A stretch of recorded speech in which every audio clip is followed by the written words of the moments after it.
नमस्कार विद्यार्थी मित्र. वन विभाग अभ्यासक्रम वन विभाग भरती 2026. विद्यार्थी मित्रांनो, आज आपण वन विभागाच्या 2026 मध्ये जी भरती होणार आहे त्याबद्दलचा अभ्यासक्रम आणि त्याची तयारी कशी करायची याबद्दलची माहिती जाणून घेणार आहोत. महाराष्ट्र वन विभागामध्ये वनरक्षक होण्याची सुवर्ण संधी तुमच्यासाठी चालून आलेली आहे. 2026 ची मेगा भरती जाहीर झालेली आहे तब्बल 15,000 पदांसाठी. म्हणजेच तुम्ही आता तुमचं स्वप्न साकार करू शकता आणि वन विभागामध्ये तुम्हाला नोकरीची संधी नक्की मिळणार आहे. तर त्यासाठी आपण हा व्हिडिओ शेवटपर्यंत बघा, कारण शेवटपर्यंत आम्ही संपूर्ण तयारी आणि मार्गदर्शन ही माहिती दिलेली आहे. आपल्या व्हिडिओला सुरुवात करण्यापूर्वी या व्हिडिओला लाईक करा, चॅनलला सबस्क्राईब करा आणि हा व्हिडिओ जास्तीत जास्त मित्र मैत्रिणी आणि नातेवाईकांच्या मध्ये पाठवा, म्हणजे सर्वांना या वन विभागाच्या माहिती व परीक्षेबद्दलची माहिती मिळत राहील. या पदासाठीच्या अर्जाची शेवटची तारीख होती 8 डिसेंबर 2025, म्हणजे अर्ज भरण्याची मुदत संपून गेलेली आहे. अर्ज पद्धत ही ऑनलाईन आणि ऑफलाईन दोन्ही माध्यमातून स्वीकारले गेलेले आहेत. सध्याची स्थितीमध्ये अर्ज प्रक्रिया पूर्ण झाली आहे. आता तुम्हाला पुढील टप्पा म्हणजे शारीरिक चाचणी, लेखी चाचणी होणार आहे. म्हणजे तुम्ही आता तुमच्या हॉल तिकीटसाठी ची वाट पाहायची आहे किंवा हॉल तिकीट कधी येईल ते डाउनलोड करून घ्यायचं आहे आणि त्याप्रमाणे तुमचा अभ्यासक्रम ठरवायचा आहे, कारण परीक्षा आता जवळच आलेली आहे. पुढची पायरी अशी आहे, की जर तुम्ही अर्ज केला असेल तर आता प्रवेशपत्र म्हणजे ॲडमिट कार्ड आणि परीक्षेचे वेळापत्रक याकडे लक्ष द्या. जर अर्ज करता आला नसेल तर अजिबात निराश होऊ नका. यापुढची जी भरती येणार आहे त्यासाठी तुम्ही तुमची तयारी ह्याच पद्धतीनं चालू ठेवा.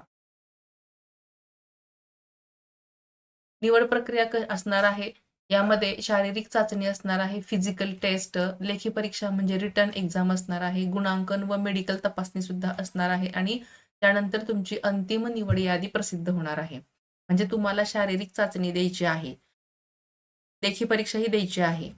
नंतर तुमचं मेडिकल सुद्धा केलं जाणार आहे आणि ते सगळे गुण एकत्र मिळून तुमची अंतिम निवड यादी तयार होणार आहे. मुद्दा असा आहे, की ही भरती महाराष्ट्रातील सर्व जिल्ह्यांमध्ये होणार आहे. उमेदवारांनी अधिकृत जाहिरात पी-डी-एफ नीट वाचली असली पाहिजे, कारण तुम्ही आता फॉर्म भरलेला आहे, म्हणजे तुम्ही जाहिरात वाचूनच फॉर्म भरलेला असणार आहे. शारीरिक चाचणीसाठी तंदुरुस्ती आणि तयारी महत्त्वाची आहे. त्यासाठी तुम्ही काय करायचं आहे ते आपण आता पुढे बघणारच आहोत. परंतु ही भरती सर्व जिल्ह्यांमध्ये होणार आहे. अभ्यासक्रम, रिटन एक्झाम म्हणजे लेखी परीक्षेचा अभ्यासक्रम काय असणार आहे ते बघूया. त्याच्यामध्ये आहे सामान्य ज्ञान म्हणजे जी-के. त्यामध्ये महाराष्ट्रातील भूगोल, इतिहास, वनसंवर्धनाविषयीचे अभ्यासक्रम आहे आणि पर्यावरणाविषयीचा अभ्यासक्रम आहे. म्हणजे तुम्हाला संपूर्ण 1ली ते 12वी पर्यंतची महाराष्ट्रातील भूगोलाची म्हणजे भूगोलाची जी पुस्तकं आहेत आणि इतिहासाची पुस्तकं आहेत त्याचा अभ्यास करणं अतिशय गरजेचं आहे. वनसंवर्धनाबाबतची जे काही पुस्तकं उपलब्ध असतील ती सर्व आणि पर्यावरणाबद्दलची संपूर्ण माहिती म्हणजे तुमचे प्राणी, पक्षी जे किती संख्या आहे, तो रेड झोन म्हणजे काय असतो वगैरे जे काही आहे ना, ते संपूर्ण पर्यावरणाबद्दलची माहिती ही तुम्हाला यामध्ये अभ्यासायची आहे.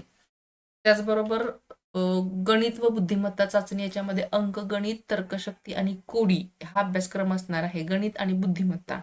अंकगणित असणार आहे, तर्कशक्ती आणि कोडी याच्यामध्ये दिलेली असणार आहे. अंकगणितामध्ये तुम्हाला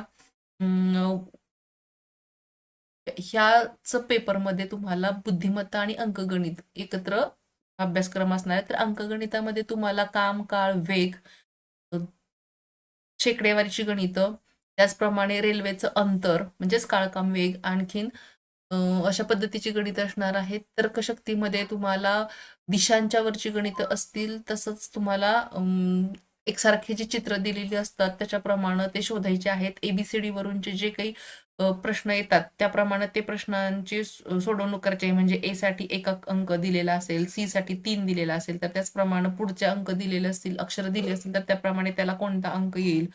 अशा पद्धतीची काही जी गणित आहेत ती तुम्हाला सोडवायची असतील आणि कोडी असतील. कोडी म्हणजे चित्र.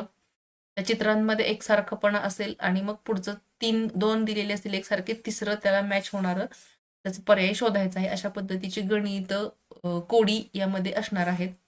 मराठी व्याकरण, मराठी भाषा त्याच्यामध्ये तुम्हाला व्याकरण, वाक्यरचना आणि शब्दसंपदा यावरचे प्रश्न असणार आहेत. व्याकरणामध्ये सुद्धा तुम्हाला प्रयोग असतील. त्यानंतर वाक्यात उपयोग करा असेल, म्हणी असतील, म्हणींचे अर्थ असतील, समानार्थी शब्द, विरुद्धार्थी शब्द, त्याचप्रमाणे साधं वाक्य, केवळ वाक्य जे काही आहे ना, ते संपूर्ण मराठी व्याकरण हे तुम्हाला त्याच्यामध्ये असणार आहे.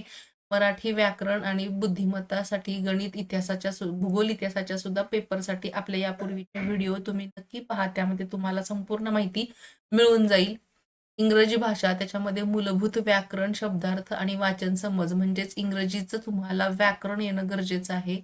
शब्दरचना कशी आहे ते बघायचं आहे आणि वाचन समज त्या पद्धतीनं तुम्हाला या लेखी परीक्षेची तयारी करायची आहे. म्हणजे त्याच्यामध्ये सामान्य ज्ञान, गणित, बुद्धिमत्ता चाचणी, मराठी भाषा आणि इंग्रजी भाषा व्याकरण याबद्दलचे प्रश्न 100% येणार आहेत आणि तेच तुम्ही करायचे आहेत.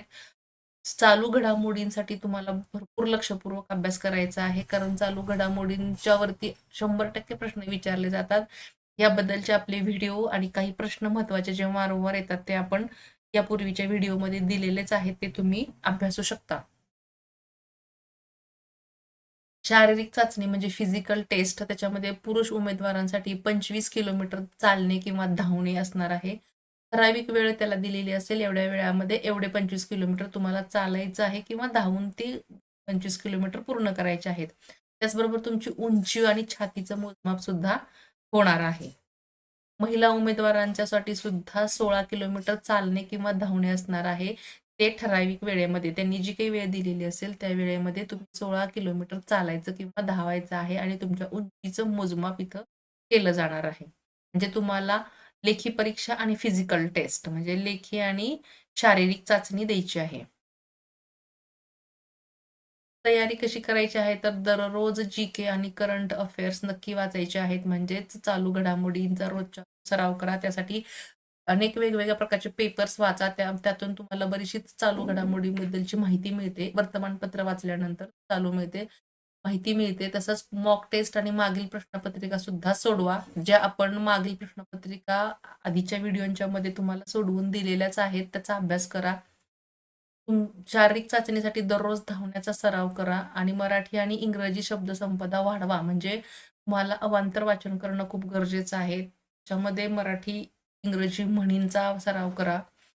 मराठीच्यासाठी सुद्धा तुम्हाला प्रयोग असतील, कर्तरी, कर्मणी प्रयोग आणि इतर जे व्याकरणाचे जे सगळे टॉपिक आहेत, ते इथं क्रमाक्रमाने तुम्हाला सांगण्यापेक्षा तुम्ही ते व्हिडिओ जे दिलेले आहेत, तुम्ही सर्च केलं तर तुम्हाला आधीचे व्हिडिओ पाहायला मिळतील. त्यामध्ये संपूर्ण माहितीसह, उदाहरणासह आपण या व्हिडिओमध्ये संपूर्ण माहिती दिलेली आहे. त्याचबरोबर तुम्ही तुमचे जे काही वाचन होईल त्याच्या नोट्स काढा आणि त्या नोट्स तुमच्याकडे वाचनासाठी योग्य अशा ठिकाणी लावून ठेवा. जे महत्त्वाचे विषय असतील किंवा सणावळ्या असतील इतिहासामधल्या, तर त्या तशा दर्शनी भागावरती लावून ठेवा, की जेणेकरून तुम्हाला जाता येता त्या नजरेस पडतील आणि सहजपणे चालत-चालत तुमचा तो अभ्यास होऊन जाईल. गणितासाठी सुद्धा जे काळ-काम वेगाची गणित आहेत, त्याची काही सूत्र आहेत, तर ती सूत्र सुद्धा तुम्ही अशा दर्शनी भागावरती लावा. म्हणजे तुम्हाला ते जाता येता बघून त्याचं वाचन केल्यानंतर ते सूत्र तुमच्या लक्षात राहतील. दर शेकड्याची गणितं सुद्धा तुम्हीच वारंवार सोडवून घ्या, त्याचा सराव करा आणि वेगासाठी एक गाडी किंवा एक रेल्वे एवढ्या वाजता निघाली, एवढ्या वाजता दुसरी गाडी आली वगैरे अशा पद्धतीची जी काही गणितं आहेत, त्याचा सुद्धा तुम्ही व्यवस्थित सराव करा. आणि दुसरं म्हणजे एका नळातून पाणी सोडलं असतं, एवढ्या वेळात एवढी बादली भरते किंवा टाकी भरते, तर 2 नळांनी किती? हे जे आहेत ना गुणोत्तर प्रमाणाची गणितं, त्याचा सुद्धा भयंकर सराव करून ठेवा. ती गणितं वारंवार सोडवा. अशा पद्धतीनं दिलेली आहेत. गणित लक्षपूर्वक वाचलं ना आणि वाचत-वाचतच त्याचं उत्तर किंवा कशी मांडणी करायची हे तुमच्या लक्षात आलं पाहिजे आणि त्यासाठी आकडेमोड होणं गरजेचं आहे आणि पाढेपाठ असणं गरजेचं आहे. आकडेमोड करायची तर तुम्हाला त्याचे पाढे असणं येणं गरजेचं आहे. त्याचप्रमाणे वर्ग, घन पाठ पाहिजेत. गणितामध्ये तुम्ही पैकीच्या पैकी मार्क मिळवलेत आणि मराठी व्याकरणामध्ये तर तुम्हाला अजिबात फेल होणं हा विषयच येणार नाही. तुमचं यश तुमच्याच हातात आहे. फक्त हा अभ्यास व्यवस्थित तुम्ही करत राहा. अभ्यासामध्ये सातत्य ठेवा. तुमच्या नोट्स काढा आणि तुम्हाला यश नक्की मिळणार आहे. विद्यार्थी मित्रांनो, तुम्ही हा व्हिडिओ शेवटपर्यंत पाहिलात. आम्ही जे काही सूचना दिलेल्या आहेत, जे काही माहिती योग्य पद्धतीने दिलेली आहे, त्याचं तुम्ही अवलोकन केलं तर तुम्हाला यश नक्की मिळणार आहे आणि म्हणूनच thank you for watching and subscribe.